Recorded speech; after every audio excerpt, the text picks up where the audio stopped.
대단원 2. 동양과 한국윤리사상. 소단원 4. 불교와 자비 및 화합의 윤리. 5번째 강의 진행해 보도록 하겠습니다. 자, 지금부터 배울 내용은 한국 불교입니다. 자, 여러분들 한국 불교의 특징이 뭘까요? 여러분 지금도 우리 정치를 보면 빨간색이니 파란색이니 하면서 엄청 싸우고 있죠. 그 당시에도 주제만 다를 뿐 엄청 싸움이 많았습니다.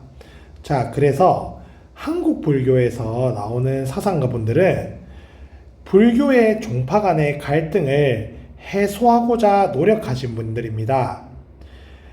먼저 원효 스님께서는 통일신라 시대에 중관학파와 유식학파의 갈등을 해소시키려고 노력하신 분입니다.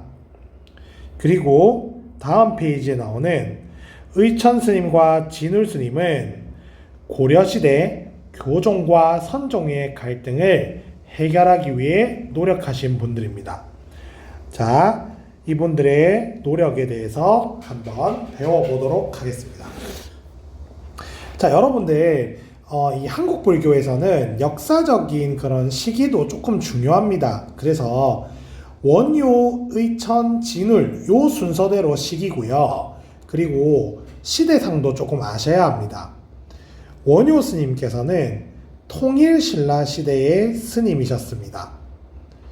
원효 스님께서는 통일신라 시대에 살았기 때문에 그 시기에는 교종이 생겨나고 있는 정도의 시기였습니다. 그래서 선종은 존재하지 않았고 선종과 교종의 통합을 주장하지 않고 중간과 유식학파의 통합을 주장하신 분입니다. 자, 이거 꼭 챙겨두시기 바랍니다.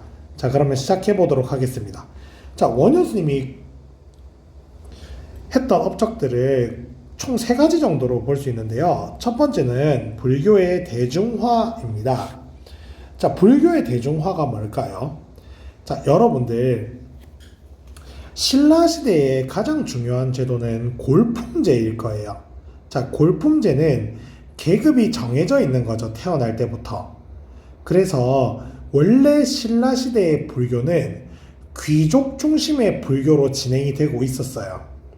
자, 왜 그렇게 귀족 중심의 불교가 진행되었냐 하면, 자, 불교의 교리를 이해하기 위해서는 글을 알아야 하는데 우리 일반 서민들은 글을 알지 못했어요.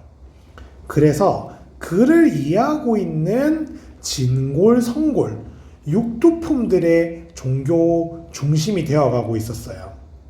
자, 원효 스님은 이것은 뭔가 잘못됐다라고 생각을 하셨어요. 왜냐면 모든 인간은 불성이 있는데 어떻게 귀족들 중심으로 불교가 운영될 수 있단 말인가. 그래서 불교의 대중화를 이끄셨어요. 자, 불교의 대중화는 말 그대로 불교를 대중들이 믿을 수 있는 종교로 만들었다는 겁니다. 그래서 민중, 백성들의 종교로 만드셨어요. 자, 불교의 대중화를 위해 했던 노력 2가지를 살펴보면요. 첫 번째는 정토종 사상이란 걸 만드셨습니다. 자, 정토종이 뭐냐면 누구나 나무아미탑을 관세음보살이라는 연부를 외우면 극락, 매우 기쁜 곳으로 왕생, 다시 태어날 수 있다고 주장하셨어요. 자, 왜 연불을 외우면 누구나 극락왕생할 수 있다는 것이 불교의 대중화에 영향을 주었을까요?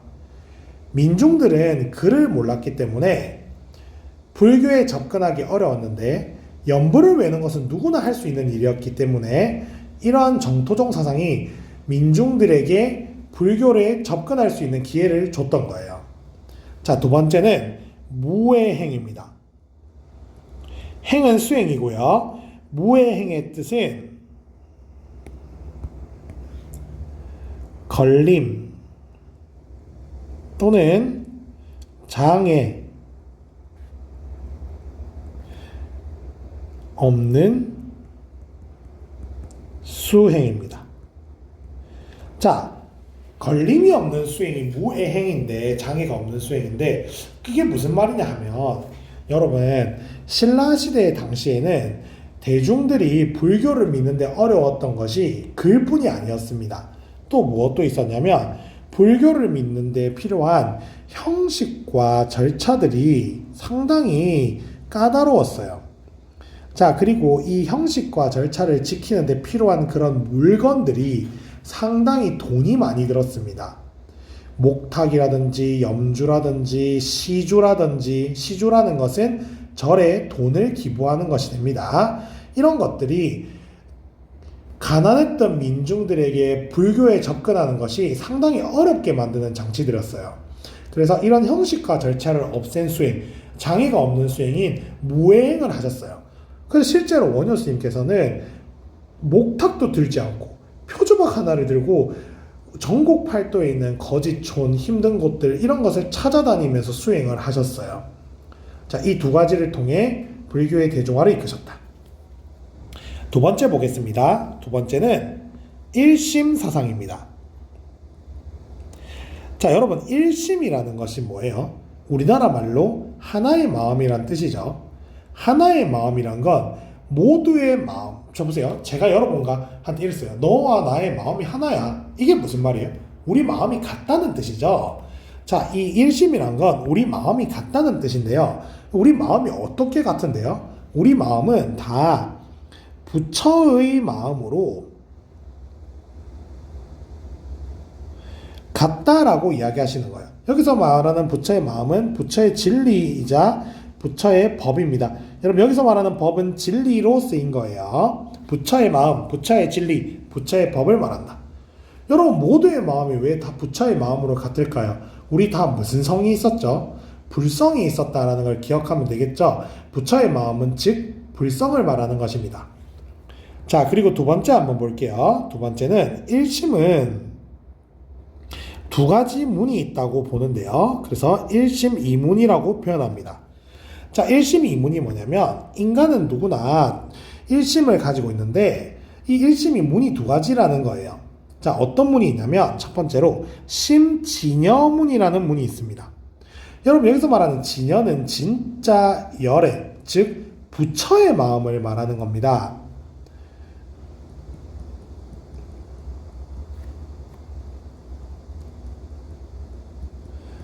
자, 누구나 부처의 마음이 있는데 동시에 무슨 마음도 있냐면 심생멸문. 여러분 생멸은 뭐냐면 살고 죽고가 반복하는 건데 윤회하는 거죠. 여러분 윤회를 한다는 건 깨우치지 못했다는 뜻이고 선악이 뒤섞여 있는 현실의 마음, 즉 누구의 마음이냐? 중생의 마음을 이야기합니다.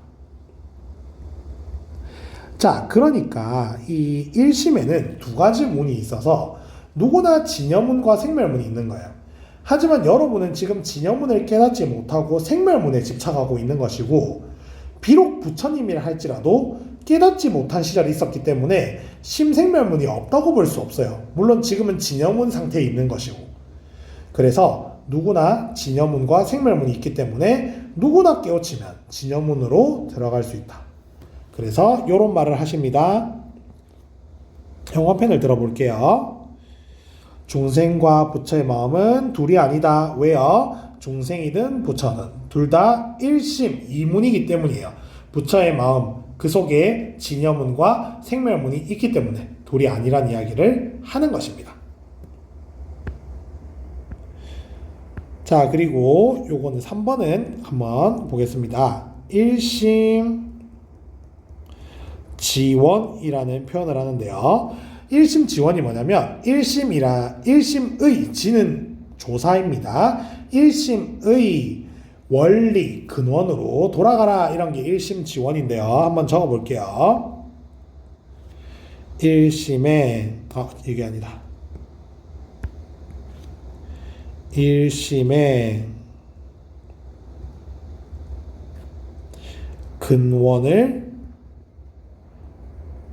둠.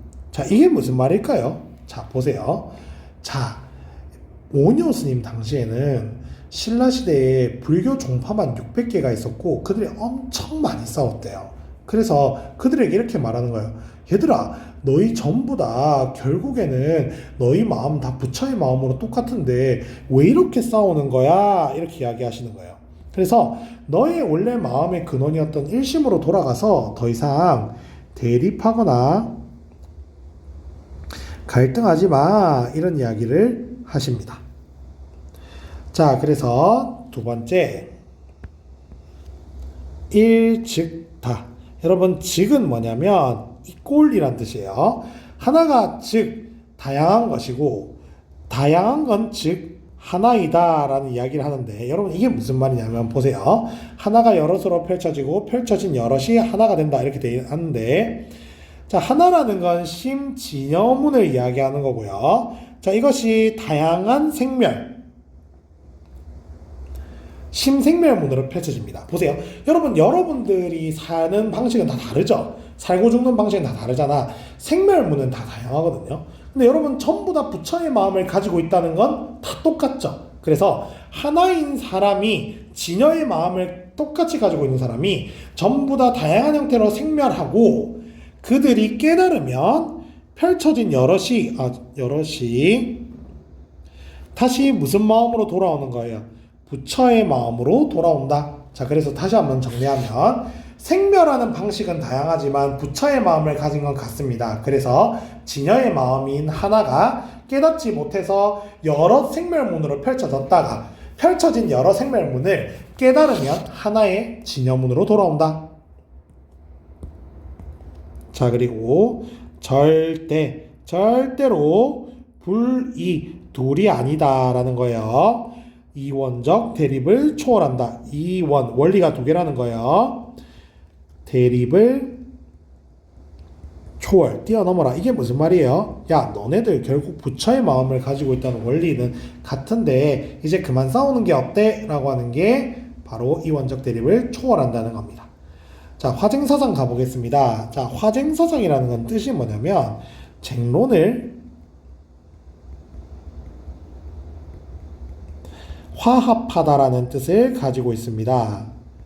자, 방금도 말씀드렸다시피 현재 원효 스님이 살고 계셨던 그 통일신라 시대에는 다양한 종파가 싸우고 있었어요. 그 종파들의 하나하나의 주장을 쟁론이라고 합니다. 쟁론이 뭐예요? 싸우고 있는 논쟁을 쟁론이랍니다. 더 이상 그만 싸워라, 이걸 화합시킨 것이 화쟁사상이다. 그래서 그 원효 스님의 불교를 통불교라 그래요. 통이 뭐야? 통합해라, 이제 그만 싸워라 하는 겁니다. 자, 근데 옆에 별표돼 있는데 제가 저번에도 강조를 드렸지만 선교를 통합하는 선교 통합이 아닙니다. 왜요? 아직 선종이 없었어요. 그래서 이 당시에는 무슨 통합이냐? 중관과 유식이 통합하는 것이다. 자, 이 화쟁사상이 어떻게 진행되는 것이냐면 한번 설명을 드리면, 이거 안 적어도 돼요. A라는 종파와 B라는 종파가 싸우고 있었어요. 자, 근데 하루 이틀 싸우는 게 아니고 100년, 200년 동안 싸우고 있었는데, 여러분 서로 싸울 수 있다는 건 각각의 틀린 말이 있기 때문에 서로 싸우는 거겠죠. 그 틀린 말을 공격하면서 싸우는 거예요. 여러분, 근데요, 틀린 말만 있다면 몇백 년 동안 A랑 B라는 이런 종파들이 살아남았을까요? 아니겠죠. 자, 그래서 원효 스님은 화쟁을 어떻게 하신 거냐면 먼저 이렇게 하신 거예요. 팔관회를 개최해서 모든 종파의 수장들을 다 모읍니다. 그래서 원효 스님께서 하나의 종파들을 다 논변을 하세요. 어떻게? 원효 스님이 이렇게 말합니다. 야, A 종파, 너 이거는 맞는 말인데 이거 틀린 말이지. B 종파, 너 이거 맞는 말인데 너 이거 틀린 말이지. 이렇게 다 정리를 해버려요. 자, 그렇게 하면서 종파들을 일단 박살을 낸 다음에, 그 다음에 야, 근데 너의 종파에 이 말은 맞는 거고 너의 종파에 이 말은 맞는 거니까 우리 너희들의 종파가 잘못됐다고 할 수 없다 하면서 각각의 종파에 맞는 말을 인정을 해주세요. 그래서 이게 뭐냐면 각 종파의 다양성이나 특수성을 인정해 주시는 거예요. 여기까지 이해되세요? 그런 식으로 싸움을 말리는 거야. 야야야, 너 A 종파, B 종파, 오케이. 너 각각의 종파, 이 말은 틀렸지만 이 말은 맞아. 그러니까 너 종파도 필요하고 너 종파도 필요해. 그러면서 각각의 다양성을 인정해 주시는 거예요. 자, 그러면서 이런 말 하시는 거예요. 야, 근데 내가 보니까 너희들 이 종파에 맞는 말 이거 결국에 다 부처님의 말 아니야? 결국 그냥 연기 소리잖아. 이게 뭐예요? 자, 각각의 종파에 맞는 말이 결국 뭐라는 거예요? 보편적이라는 거야. 다 똑같다는 거야. 뭘로? 연기설로. 그래서 이렇게 하는 거야. 야, 너희 그냥 지금 다 똑같은 말 하고 있는 건데 왜 싸우는 거임? 이렇게 이야기하신 거예요. 그냥 봉찐 거죠, 8간에 와서. 아니, 너희 이런 말 맞는 말이고 틀린 말이고 맞는 말 다 인정일 때 해줄게. 너희 다양성 인정해줄게. 근데 너희 다양성에 그 맞는 말 다 종합해보니까 똑같은 말인데? 통일성도 이야기하신 거예요. 그러니까 애들이 이런 거죠. 우리 왜 싸운 거임? 다 똑같은 말 하고 있었는데? 자, 이게 뭐냐면 원효 스님께서 자, 종파 간에 대립을 지양하시기 위해서 화쟁을 하셨는데 결국 이건 뭐냐면 보다 고차원적 사상으로 종합한 거예요. 자, 이게 뭐야? 각 종파의 다양성을 인정해주면서 그 다양성들 중에서 공통성을 뽑아내는 게 보다 고차원적인 사상으로 종합했다라고 이야기하는 거예요. 자, 그리고 두 번째 원융회통이라고 합니다. 자, 원융은 원만하게 막힘없이 라는 뜻이고요. 회통은 대립과 갈등을 없애는 걸 말합니다. 자, 보세요. 원융회통, 원만하게 막힘없이 회통, 갈등을 없앤 게 원융회통입니다. 어떻게 그렇게 하셨어요? 모든 종파의 사상을 부정한 거 아니죠. 하지만 그들을 분리하지 않고 그들의 무슨 점을 찾아낸 거예요? 공통점을 찾아냈다. 그럼으로써 더 높은 차원으로 종합해내신 거죠. 그래서 밑에 볼게요. 다양한 입장들을 인정하면서도 인정하신 거야. 더 높은 차원으로 통합하는 화쟁, 더 높은 차원으로 통합한 게 뭔데요? 더 높은 차원으로 통합했다는 건 결국 그 다양한 맞는 말들이 결국 부처님의 연기설이었다는 것을 뽑아내는 것을 말합니다. 여러분들 이해되시나요? 자, 오늘 원효스님 마무리하도록 하겠습니다. 고생하셨습니다.